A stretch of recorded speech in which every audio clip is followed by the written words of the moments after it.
Namaskar everyone and good evening to all. This is Avirul Mishra and I am the host for today's session. As you all know, we at Think India Punjab is organizing Sakshatkaar series, which is a sort of interview series with various judges and IAS officers to understand the success mantra behind their success and their attitude towards life. For this part of the series, we have IAS officer Mr. Shubham Gupta, sir. He has secured All India rank 6, as we have already mentioned in the message, that he has secured All India rank 6 in UPSC CSE 18, and currently he is posted as an assistant collector of Nasik district. We welcome you, sir, to on board with us, and thank you so much for accepting our invitation. Thank you so much, Avijay, for this generous introduction. Thank you. Okay, so I request all the attendees to kindly do not open your mic. And if you have any questions, please post in the chat box section and the host will take up with the sir. We have already a prepared set of questions and maybe your question is already solved by the sir. So, sir, my first question to you is, can you please tell the brief educational background you had, your school, your college, and most importantly, were you always the topper student from school or colleges, or you the average or go with the flow type student? So I did my schooling. I started my schooling in Jaipur, from where I belong, and then I moved to a very small place called Dahanu Road, which is actually in Maharashtra, but it's on the border of Gujarat. Unfortunately, there was only one school, which was government-run school, and Marathi was compulsory there. So I had to do my 8th to 12th, 5 years of my schooling from a town in Gujarat, which is called Vapi, and I did my schooling from there. Then I moved to Delhi for my college education. I graduated from Delhi College of Arts and Commerce. I did economics honors from there. Then I enrolled myself into Delhi School of Economics for my master's. So that is the brief background of how I went about in my studies. To answer your question, I was a decently fun-loving person, but yes, I fortunately was able to score well for most of my school and college career, if I may use that word. So yeah. Sir, when did you decided to become an IAS officer? Is it like a childhood dream, or is it something that you searched in while you were studying in the college? No, actually, so I mean, like I have said in some of my interviews before, this was actually my father's dream, which he had told me about when I was pretty young. I don't remember whether I was in fifth standard or 5 years old. Um, are you there? Yes, sir, I'm here. Okay, so this was what my father had dreamt about, but I was too young at that point of time when he told me to actually realize and understand what he was talking to me about. But it was a decision which was taken by me after my 10th standard. So I had scored decently well in my 10th standard. And then there was a decision about making a choice between science and commerce. Those were only the two subjects which were offered by my school, science and commerce. So I wanted to take commerce, and my teachers wanted to take science because apparently I had scored well, and people scoring well only take science. So I had to put my foot down that I will take commerce, and the reason why was because I had planned ahead, and I thought that I will end up at least attempting UPSC at some point of time, and I wanted to go to Delhi. To do that, so that is exactly the time when I made the decision of at least attempting UPSC. Okay, sir. My question to you is, sir, when you start your preparation for UPSC, I guess it is back in when you were in the Delhi College of Arts and Commerce. So, how is the initiation process? How you made up your mind that you are going for this particular exam only? So, like I said, so it was something. So, in order for me to make up my mind as to why I want to give this exam, or because I was actually very less informed about the exam.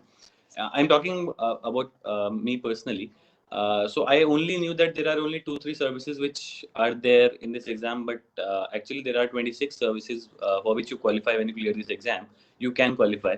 So unfortunately for me, I was a little less informed about this, and my idea of giving the exam was only to become an IAS officer, and that was precisely the idea of why I wanted to give this exam also. uh, why and how. And so when I joined college, Delhi being Delhi, it has a good atmosphere for UPSC, right? So everywhere you will find somebody or the other preparing for this exam. And so I also found a senior of mine who was 2 years senior to me, who was preparing for this exam. So I just used to have conversations with him about this and that. And when it so in the first 2 years of my college, I just focused on the college studies. I had my fun. I used to participate in co-curriculars a lot. I did all that, and when the third year came, approached, I just started talking to my senior about this, and he told me about the coaching which he also joined apparently. So both of us joined the same coaching, and that's how the process started for me. And but the only point that I wanted to mention here is that I also took a conscious call to just to join the coaching only in my third year, and not before that, because I also wanted to give enough focus to my college studies, which a lot of aspirants nowadays tend to take lightly, which is not the right strategy to apply. It is, since we all are college students, and it is a very great advice to all of us to not start or jump in into the preparation right from very first year. So when you have made up your mind that you have wanted to attempt civil services and you have attempted your first attempt, and as I was researching about you and reading about your interviews, I realized that you failed in your first prelims. So how did that failure help you, and how did you rejuvenated that from your failure and again started preparation for UPSC? So in my first year, I was honestly, it was just about, I think, 4 months of preparations for me, and I was not as how should I put it? I was not as hardworking as one is required to clear this exam. So I was mostly focused on my college fest, college activities, hanging out with friends, and all that. So I did that. I studied also. I missed out clearing prelims by just about a mark, I think. But I think there was much more needed from my end to see this exam through in all the three stages. So when I failed in the first attempt, I realized, and I knew it in my head always, that I had not given my best. So I was not very disappointed with myself. I just knew that I had not given my best. If I give my best, I probably might be able to clear this exam. And so when I wrote the second attempt, fortunately, I was able to do that. So I didn't need any such rejuvenation as such, because somewhere in my head I always knew that this is a very clear possibility that 50-50 I may clear, I may not clear in the first attempt. Okay. So, sir, in your second attempt, when you cleared the examination, and so I want to jump in directly into the UPSC preparation stuff. So, if you go to the stage-wise preparation, the first stage, that is the prelims, which is considered as one of the most toughest stage because a lot of competition got eliminated in this stage only. So, what is your strategy for the prelims? Is there any special strategy? So, Aviral, there is no separate strategy for mains and prelims as such. So, I want to cover the strategies, whatever advice I have in one go. So, one should start by reading the newspaper. At least that is what I did. And you need to understand that for clearing both, in fact, for clearing all the three stages of the exam, newspaper is a must. You cannot do away with the newspaper.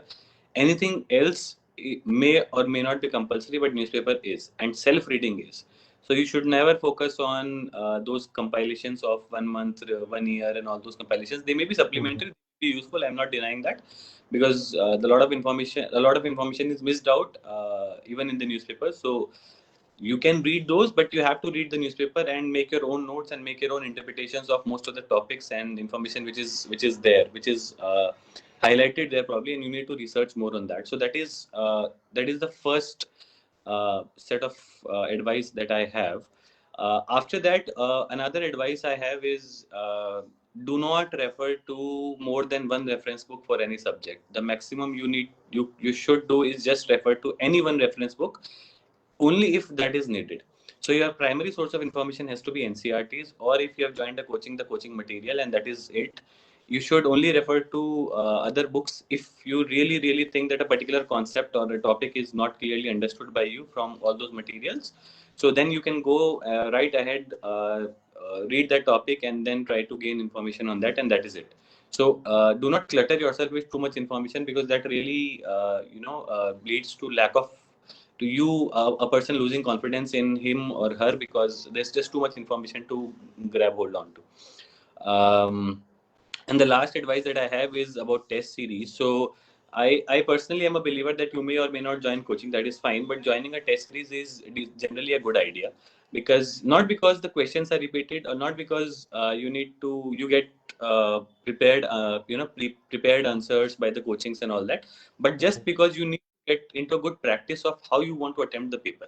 And if you attempt enough test papers, mock test papers, before going to the exam, both prelims and mains, you are in a good stead as to how and what your strategy is going to be in attempting the exam, and which actually is absolutely unique for each and every individual. So even if I tell you what my strategy was for preparing for attempting the prelims exam, it will not help you, because it has not helped many people. It has helped few, it has not helped others, right? So you need to, by writing about 20-25 tests before you attempt the exam, you are actually giving yourself a good opportunity to describe or discover your own strategy as to how you want to attempt the exam and what will give you the best results. So that is what I want to say about the preparation. But the major thing is that you have to do your own research. Do not do not rely on prepared material from coachings which is open source. Always do your own research, always do your own interpretations, and then try to attempt the exam. That will give you the best results. Okay, sir. Sir, since you have talked about current affairs and newspaper reading, and as we all know that current affairs is the major portion which is asked in this exam. But when we start reading newspapers, it took 3 to 4 hours to understand what is written in that too. So how did you manage to this reading newspaper, and did you make notes out of the newspaper, or you just read it in a go? When I started preparing for UPSC, it used to take me 4 hours to read the newspaper, and I used to find that time well utilized. So even if somebody is taking 4 hours to go through the newspaper, good time well spent. It is not time wasted at all. Even today, when I read Indian Express and not the Hindu is a much more comprehensive paper. I read Indian Express. It still takes me about 1.5 hours to finish the paper.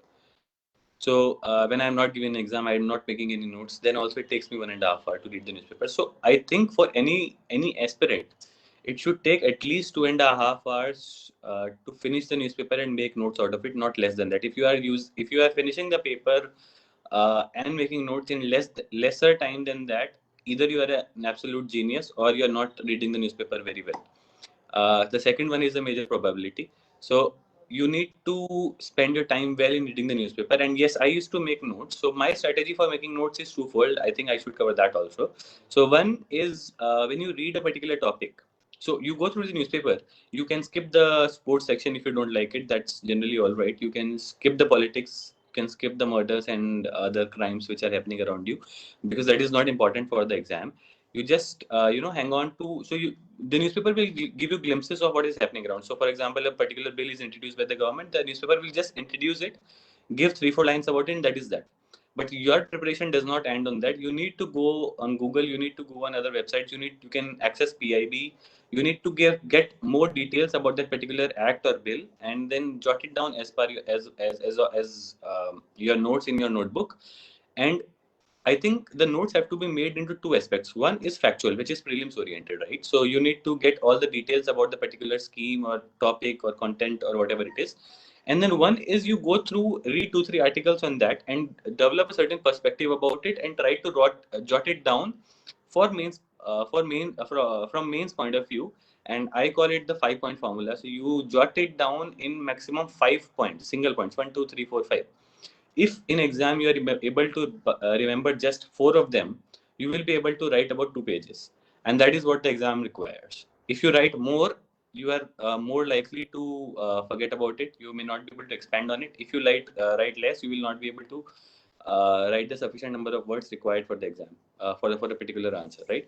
So if you are able to comprehensively summarize what you have read in the last 15-20 minutes in 5 points, you are good to go in the exam. You will most likely remember those 5 points, and then you will be able to write a good answer. This is basically one of the greatest strategy, because we usually tend to find shortcuts in compendiums and compilations, and it does not understand what is the importance of the newspapers in this exam. So, sir, moving on to the mains examination, I would like to ask step by step in this examination as well regarding the language paper, because we usually do not pay heed to that and we tend to ignore that language paper. So, did you take in any test series for the language paper, or you prepared on your own related to language paper? Honestly, I am from Rajasthan, so and I was decently good in school in Hindi. So I did not Yeah. need. I honestly did not prepare much for Hindi, except that the day before the exam. So essay, Hindi and English papers are held generally after the essay paper.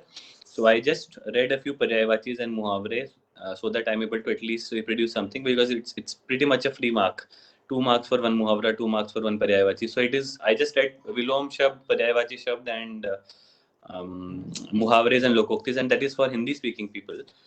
So that was for me. And English also, fortunately, I am decent enough. So English also I did not need to, because I wrote most of my papers in English, so I was pretty confident about that. But I have seen a lot of cases where people actually fail in their second language, the language in which they don't write their most of the papers. So, for example, if somebody is writing most of the papers in English, then I have seen people who have failed in Hindi. So in that case, you need to know your strengths. So I always knew that I will not flunk in Hindi. At least that is not something which can happen to me. So I did not pay much heed to it, but I have seen people failing in it, and I have also seen people not paying much attention to it beforehand, despite knowing it.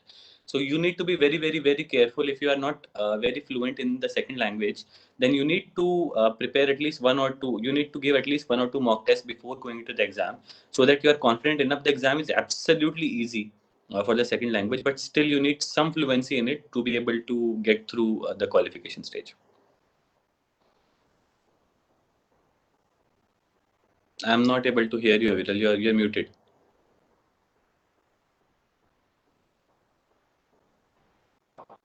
Yeah. Okay. So after the language paper, I would like to know about your strategy regarding the GS papers, like GS 1, 2, 3, 4. Okay. So let me try to cover GS 1, 2, 3 in one.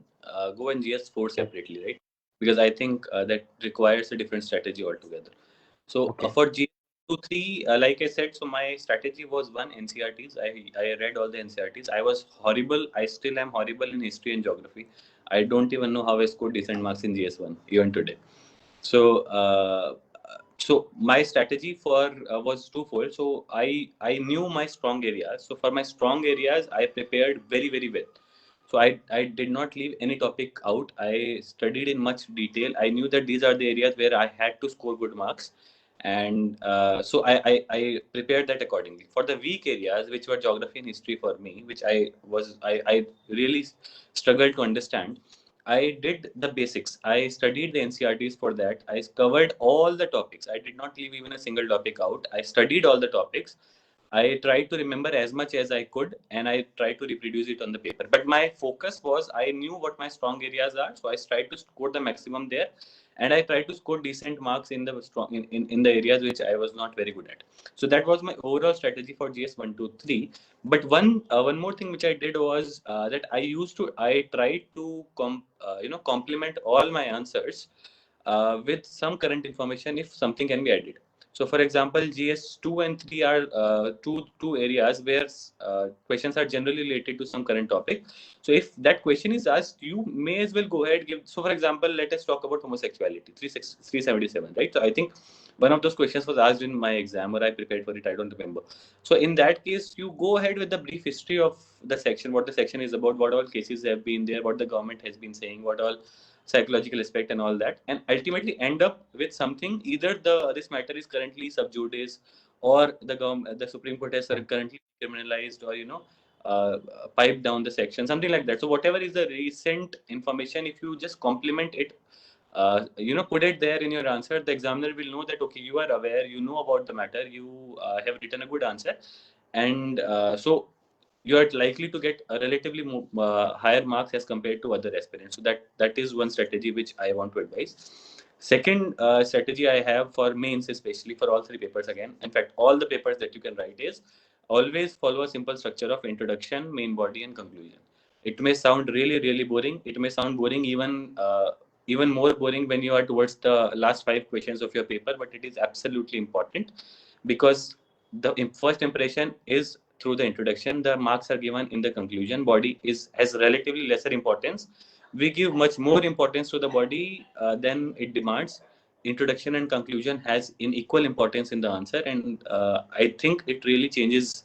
Uh, it's a matter about, I think, 5 to 10 marks in a paper, in one single paper, if you follow this strategy of conclusion, introduction, main body, and conclusion strictly, really strictly. So I think that is what I want to say about GS 1, 2, 3. I am not talking about subject specifically. And then GS 4. For GS 4, my strategy was very simple. I have never read lexicon in my life. So I have no idea what all material has to be read for ethics, but I understand it very simply. So for me, ethics was, there are about 8 to 10 values which UPSC is looking for in an aspirant, right? And that is what they are generally trying to test you on, like honesty, integrity, discipline, innocence, all these values which the UPSC is trying to test you on, decision making. So basically, you need to get hold of some definitions of how one value is differentiated from the other, and that is a matter of 2 pages, right? So you can get hold of all the definitions and differences in 2 pages. That is done. Good. Next, you want to practice some case studies. That is very important, because you do not know what exactly is the way you want to attempt a test series, a case study in. Because case studies, you have to write about 4 pages for a case study, and it is not very easy, because just to understand the problems are half pages. So you have to understand the problem, try to frame an answer, and then produce it on the paper in a span of about 15 minutes. It is not very easy. So you need to be prepared beforehand, and by preparation you need to practice, right? And the last part, which I want to focus on in the first part of the answer, first part of the paper, which is about 10 questions which talk about this value, that value, good governance, uh, integrity, Mahatma Gandhi, and all those values. So I have very simple strategy on that. One, I know the definition of the value which they may be talking about. Second, I know what the value is talking about. I know how it is practiced. So I have some daily life, real life example on that.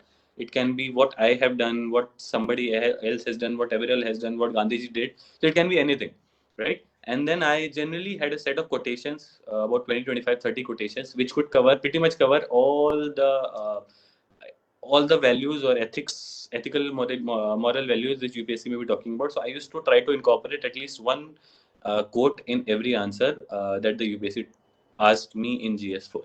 So that was very simple strategy for me. And I think that strategy worked. So I scored about 116 in the first time I wrote mains, and 124 in the second time I wrote mains in GS4. And I think that's a decent score. So yeah, so that was my strategy for GS4. Sir, when I was going through your previous interviews on various platforms, you have said in one interview that you have not used any flowchart or diagram, which almost all of the toppers say that you have to use flowcharts and diagrams. So what is your view on that? It is mandatory or is it just a myth? No, so honestly, so I've written mains twice, and I've been fortunate enough to score actually really well in mains. So I don't think it's compulsory. I mean, that is from personal experience, right? It's not that I write amazingly well, answers amazingly well, that there is no need of flowcharts in my answers. It's not that. I don't think it's compulsory, but I keep saying this to people who ask me this question, that it is a personal choice. I always knew that I will waste my time if I start drawing flowcharts and diagrams in my answers, because I'm not good at it. I'm not good at drawings. I'm not good at all those. People also draw temple photographs and images Yeah. of that sort. I have not done any of that because I know I'm not good at it. So I know my strengths. I know my weaknesses. So I don't want to expose my weaknesses to the examiner, right? So I followed a very simple strategy. I used to write all my asserts in paragraph formats, no point format, because I was not good at it. I never drew any flowcharts and diagrams because again I was not good at it. But this does not take away the fact that most of the toppers use this strategy of writing in points, drawing flowcharts, and um, using diagrams, right? So this just draws a conclusion that it is about how well you are able to portray your information to the examiner. Whatever you know, whatever you want to convey to the examiner, are you able to do that very well? But I also know, as a matter of fact, that a lot of aspirants confuse that if I draw a flowchart, if I draw a diagram, that is enough. That is never enough. You have to substantiate your flowchart or diagram with something in paragraph format to tell the examiner, okay, this is what I wanted to say through the flowchart or the diagram, and this is what I have been able to tell you. So this is very, very important. I think the strategy can be either of the one, but you have to substantiate it with some form of conversation with the examiner. Okay. So after the GS paper, let's discuss the elephant in the room, which is the law optional. Because almost everyone, we are the law students from national law universities all over the country. And you have your background from economics, all the background, be it graduation, be it post-graduation. So my first question to you is how you stumbled upon law optional? Why not economics? So honestly, that was a really stupid choice that I made. So I was part of one coaching in which apparently 95% of the people end up choosing law, whether they're doctor, lawyer, um, uh, teacher, anybody ends up taking law there. So I was part of that cohort. So somebody told me that economics is not a very scoring subject and law is. So I thought, okay, why not law? But I want to make one point very, very clear that the way I chose law was not very scientific. I should have paid much more attention to how I choose my optional, because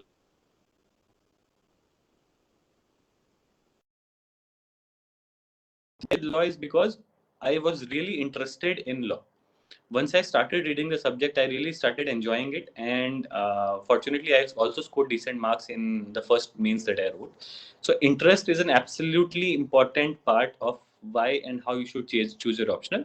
And law was a decent scoring subject. It was not a very, very bad scoring subject. So that is the reason I persisted with it. And then I really started enjoying reading law. I still enjoy reading law a lot, actually. Okay. So, sir, as you said, that law is a decent scoring subject, and when I was going through your mark sheet of UPSC, you scored approx 304, which is one of the benchmark in you maximum you can get in law optional because it's not other optionals where you can cross 350 above. So, moving on to the strategy of the law optional per se, if I want to go paper wise, like in paper one, what is your strategy and which books you refer to? Actually, strategy is the same, Aviral, again. So for both the papers, the strategy is the same. The strategy is to know limited stuff, and to be very, very honest. Uh, I'll tell you a very interesting incident. So there is a batchmate of mine. She was actually just two ranks below me in the merit list in that year. So I met her for the first time. She's a lawyer. She asked Yeah. me this. The first thing she said to me when I met her was that I've been meaning to ask you this for a long time. I am a lawyer. How did you score more marks than me? So I had a very, very simple answer to her, and the answer was that I scored more marks than you because I knew lesser stuff than you. So a lot of lawyers are not able to score as good as others. Then this is an observation which I have made since many years, that a lot of non-lawyer people score more marks in law, just because the lawyers know much more. They find it very hard to compress that information into 2 pages that UPSC asks to. So they start writing the answer, they end up reaching the end of the page, and they're not able to conclude the answer very well.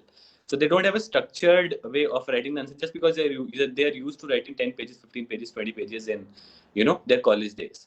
So that is precisely the strategy for law that you need to have. So in optional paper in law, there is a very good it's a very good trick, that because many of the questions get repeated in the exam, right? So you most of the times, or for most of the answers, you can actually go ahead with a pre-prepared answer of sorts in your head. So for most of the answers, most of the questions that may be asked, which I knew, which I had seen from the last 5 years paper, I had a prepared structure as such. I knew what Okay. I'm going to introduction. I knew what case law I'm going to cite, and I also knew what ingredients I am going to highlight and what conclusion which that I will use. So I already knew that. So it helped me. It saved my time because I did not have to think of a structure on the spot. And two, it since I had prepared it with so much time in my hand, I had prepared a good structure. So it was not haphazard in any sense in the exam, right? So that strategy really helped me. And I think that strategy goes very well for both the papers, Law 1 and Law 2.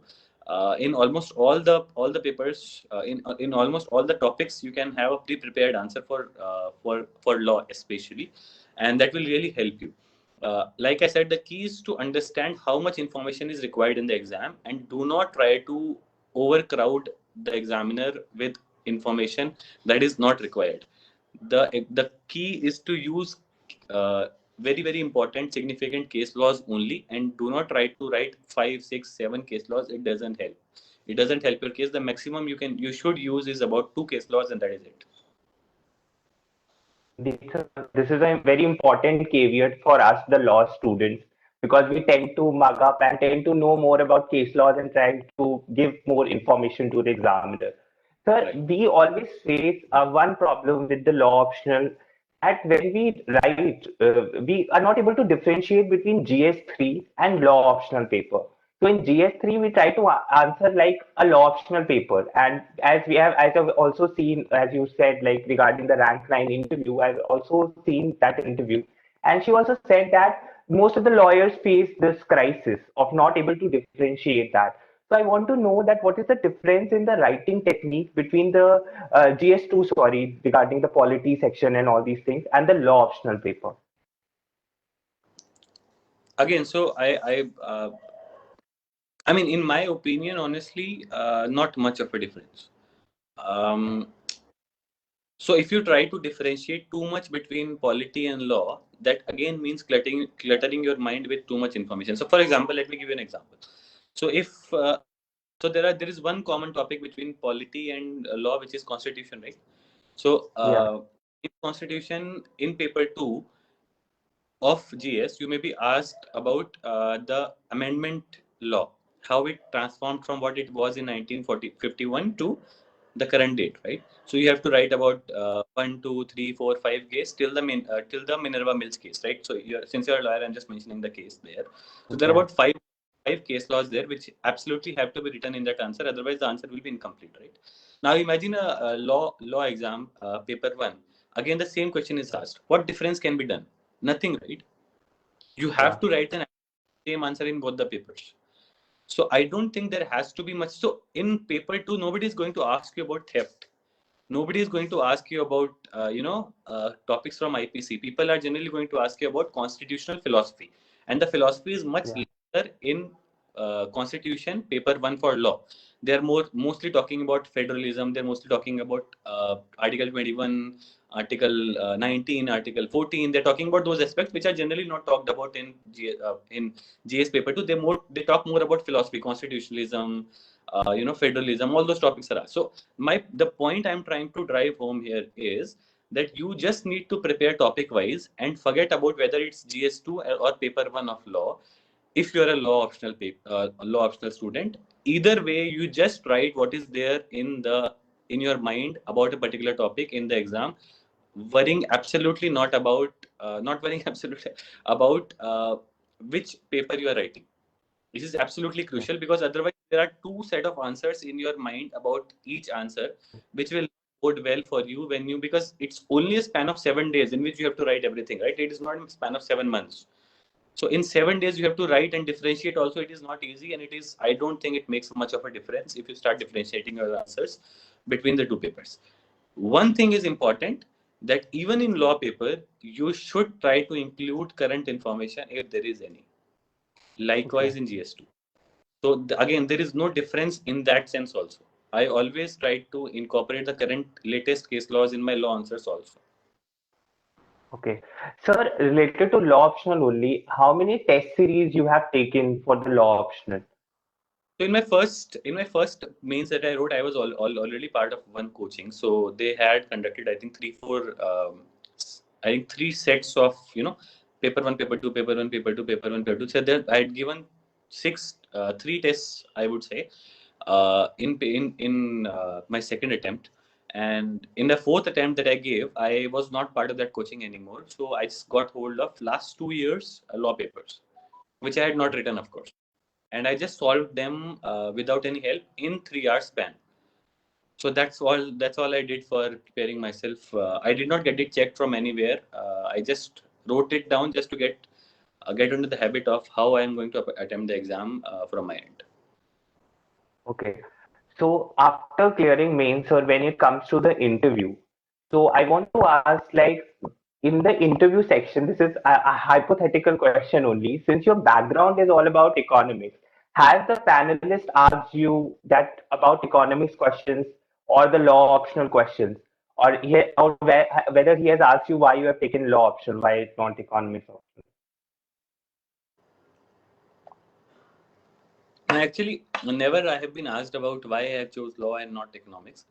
But to answer your first question, I actually, in the last interview that I gave, I was only asked about two things: economics and law.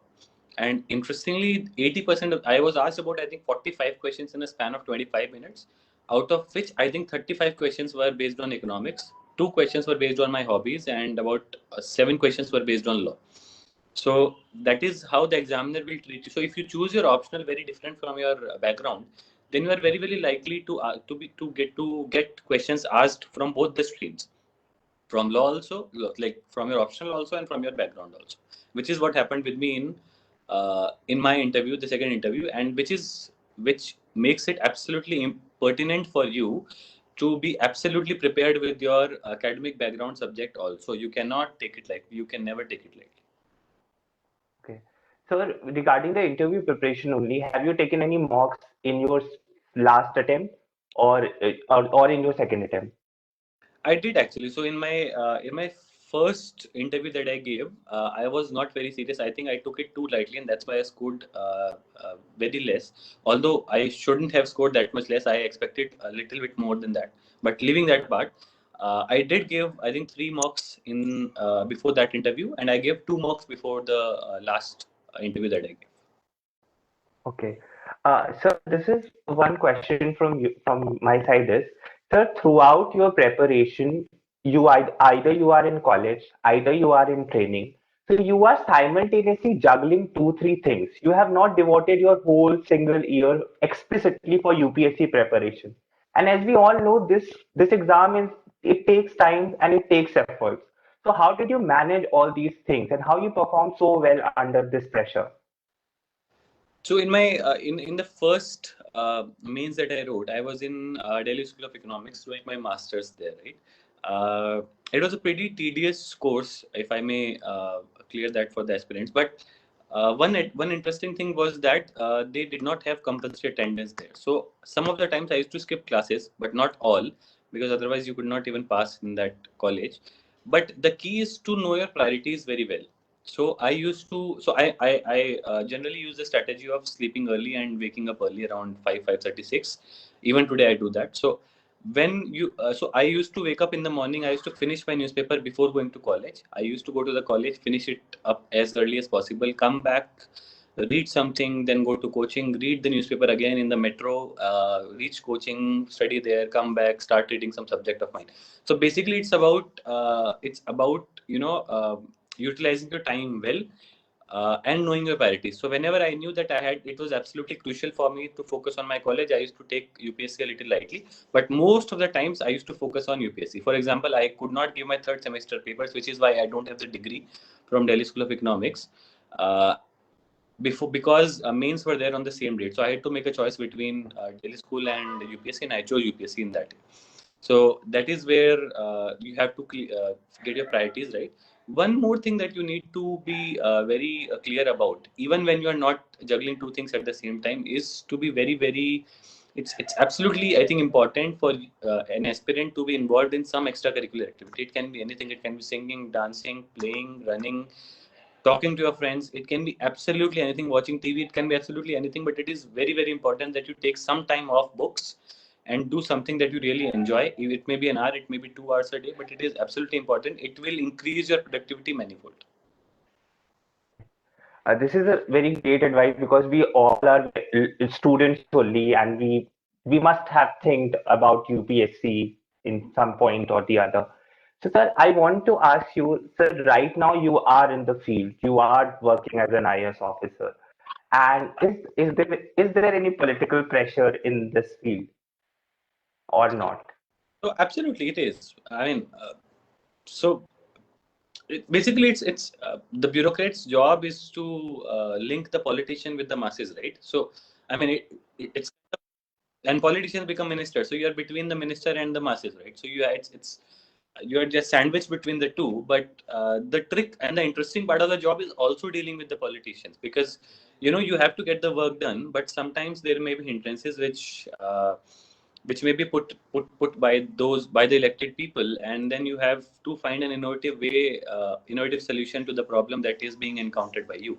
But another thing that is very, very important is that ultimately you have to understand, and you have to get this thing absolutely out of your head, is that politicians are always hindrances. Politicians are not hindrances most of the times.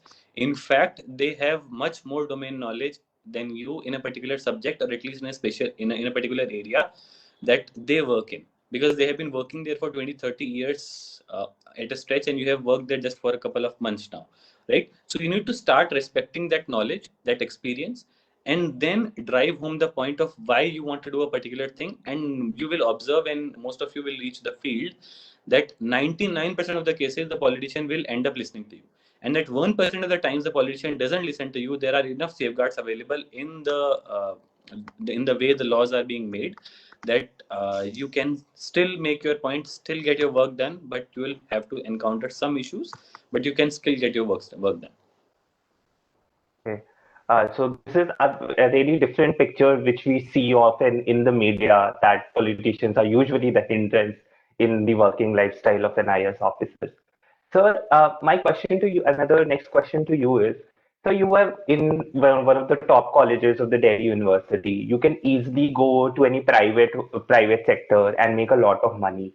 And you have spent so much time in this preparation. So right now, when you are in service, I just want to ask, is it worth it? That hard work, is that hard work worth it when you are in the service? It absolutely is worth it, a lot of times when I meet most of my college friends are in private service, right? They earn, I think, twice or thrice than what I do. So sometimes there has never been a point in my life, in the last 3 years that I've been into service, that I have felt that I needed something which I could not. This was a conscious choice made by me, that I am not a material person as such. Things like that don't attract me, right? So money was never a matter, and that is why private service was not very attractive to me, because I know that only thing uh, there are good jobs in the private sector also, but at least the kind of job that I would have got at the initial stage, that would mostly be slogging hours and getting paid for that handsomely, right? So I did not expect that. Why it is really, really, really satisfying for me in what I'm doing right now, fortunately, is because every single day I am able to solve problems of a common person. At least one common person I'm able to solve every single day.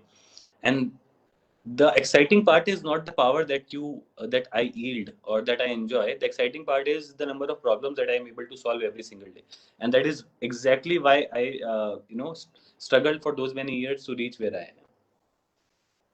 Okay. Sir, I'm acting a little bit selfish here. Sir, could you please share some incident which has motivated in your service, or any inspiring incident from the field? So quite a lot, actually. So I'll give you one incident which will actually help you in the experience. In This can actually be used as a case study, in GS4. So this was in my last independent charge as chief officer, where I was posted. So when I joined the office, it's a very small office, right? So I got posted in a place where I was catering to a population of just about 8,000. So I got posted there, and I was supposed to, deal with all the aspects about for this Nagar Panchayat. I joined the office. I find that the office did not have any officer since the last 6 months. So the staff had become absolutely lethargic.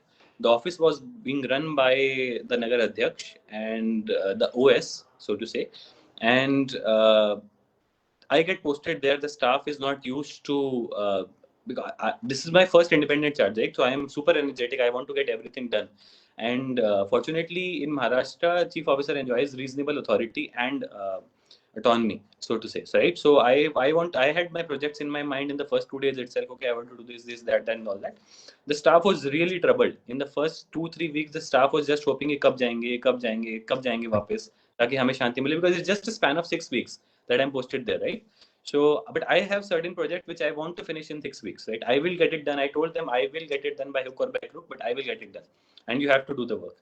So I started reaching office at on time. I used to work till 8:30 in the evening. They are used to going to office at 11, coming back by lunch and not again. So they had to change a lot in the first 2 weeks. But in the last week of my chart, so I had taken up a lot of projects. One of the projects was about recovery. So I was trying to recover the revenue from the taxes from the people. The people were also not used to paying taxes, right? So I was able to recover taxes of about 50 lakh rupees in the last 2 weeks of my tenure. So in the last week, a staff of mine comes up to me. Two staff of mine actually come up to me, and one of them tells me, "Sir, we have missed out this recovery." And I think and I will prepare the notices. I will sit here for the entire night. I will prepare these 500 notices. You please send them out tomorrow. And I think we can recover this amount also in the last week. And that was a win for me, because by leading from the front, by being what I was, and by not backing down, by trying to motivate them, by trying to lead them into what was actually required from the job, I was actually able to get one of them to be self motivated enough to come up to me and tell me, okay, I also want to do more work. I am happy with my work. I am feeling motivated in doing extra work beyond the working hours. He actually worked till 12 o'clock in the night and prepared those notices and gave them to me in the morning the next day. So that was a win for me. And then when I left the office, uh, one of the staff members actually started crying. So from day one, when I made a staff cry, to the last day when they cried, so there was a huge difference, and that is what really is satisfying. So, and of course, so by these 6 weeks, why they felt so connected to me was because they saw me solving problems of people. I used to meet about 50 people every day. I was never I never turned any person down uh, from meeting me. I met every single person who ever came to meet me and tried to solve their problem to the best of my capabilities. Apart from trying to change, bring about something innovative in the jurisdiction that I had. Okay. Uh, Thank you, sir. It is indeed a very inspiring journey and also a cue to the aspirants who want to attempt mains examination or any next attempt. Sir, I want to know from you is, sir, as you said, there are 26 other services and many specialist services like IFS, IFS, which are equally good, if not better than IAS. So how a person decides that this particular preference of service I should follow, and how should we come to this conclusion? Right. So there is, I think there are two pointers that you generally need to keep in mind. So the government of India has given a certain ranking of the services, right? So they have a certain merit list for the services. For example, assume that you had not given any choice for the services, which was a system since a few years ago, right? So in that case, the government of India allots the IAS first, then it allots the foreign, then it allots the police, then it allots the revenue IT, then custom, then audit and accounts.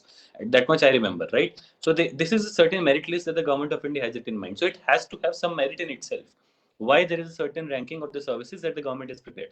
That is one, right? That is one factor that you need to keep in mind. The second factor is that you need to read. Now that Google is there, people from all services are writing about their services on Quora and on different platforms.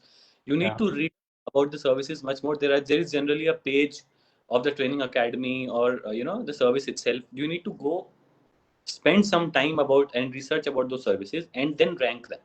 So in my case, not to say that I don't respect the revenue service, but in my case, in this the rankings were IAS, foreign service, police service, and then audit and accounts.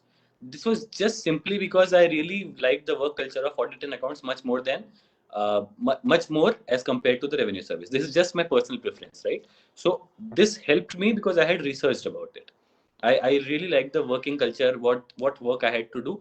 But of course, this was at a relative ranking to other services, right? So your interest is one, which is gained by you reading much more and developing a certain perspective about the service. And then you should also keep in mind a certain merit list which the government has prepared about the services. So put the two together, and then you'll be able to come to a ranking. This is indeed again a brilliant advice that you should not follow the herd mentality of preference of the services and should follow your own interest. So I just also want to ask the other people here, if you have any question, you can post in the chat box. And Sir has also written, sir, when I was researching about you last night, I researched about your blog on Demystify CSE, a very comprehensive blog regarding the law optional. So I request everyone who is there, you can read that blog. Sir has shared the notes as well. There is one question as well regarding, we always ask to every IAS officers regarding the Lavasna life. So could you please give it a brief in 1 or 2 minutes? So Labasna life is college wearing suits for guys. Okay. So if I can, I think those words pretty much sum it up. Actually, so you have about 350 of us. We had around 350 of us for the foundation course. It was a chaotic place to be. You could never. There was never a chance that you could know all the 349 others, right? So you found a certain group of yours. You hung out with them. You chatted with them. You went out with them, and then you went ahead and attended classes and did not do your homework, did not pay attention in the classes. But yes, the training that is imparted in Labasna is absolutely fantastic. It is absolutely comprehensive. So if you pay attention in Labasna, it really helps you when you go to the field. But yes, the key why Labasna life is so sought after is because you have so much fun there. You basically are living a second college life in a span of just about 6 months. Okay. So there is also one question I think you have answered, but I want to know more about it. Sir, if that person is in first year aspirant in any course, so for our course it's 5 year law course. So in the first year, do you advise any college student to start your preparation right from the first year and miss out the college fun and extracurriculars? No, absolutely don't. So that's what I had said. So I think it is very important for you to enjoy your college and learn, not academics. If you don't like it, that's a personal choice. But it is very important to develop your personality by gaining perspective, by doing different things that the college gives you an option to do. And that is exactly why I don't suggest correspondence college also. It is very important to do regular college Yeah. and take your college very seriously. Even in the third year or final year of your college, when you are preparing for UPSC, even in that year, you need to take your college very seriously, right? So it is never an option that you should not take your college seriously and just focus about UPSC. UPSC is an exam, but college is life. So you need to take that accordingly. That's a great line that sums up this whole question. Sir, in the last part of this series, the last interview, last question I have to you is that what is the advice or what the learnings one can learn from your journey, or what mistakes you have committed in your journey that we can avoid if we want to get into the civil services? So, I mean, from my journey, that I did was I gave my first attempt prematurely. So, although fortunately it did not bog me down as much, but it may happen to some aspirants that they are not able to handle the failure very well. So, I'm not saying that you need to prepare for 3 years before you give your first attempt, but you yourself realize that when you are reasonably prepared, you can never be 100% prepared. But whenever you are reasonably prepared, then only give the exam. That is one thing that I want to say to the aspirants from my mistakes. And second is, of course, choosing your option. You need to be very careful in choosing your option. It worked out for me doesn't mean that it works out for everybody. I was fortunate enough that it worked out for me. So you need to be very careful in choosing your optional, because I have seen aspirants, I have seen toppers. For them, optional has actually broken them from. They might have been a rank 100, and that person has ended up rank 3, 5, 4, 20, anything, right? So I have seen those cases. So optional becomes absolutely crucial for you. So you need to be very careful in doing that. Do not. I have not done this mistake, and I think I have gained from that is by reading as lesser material as possible and revising as much as possible. So try to do that.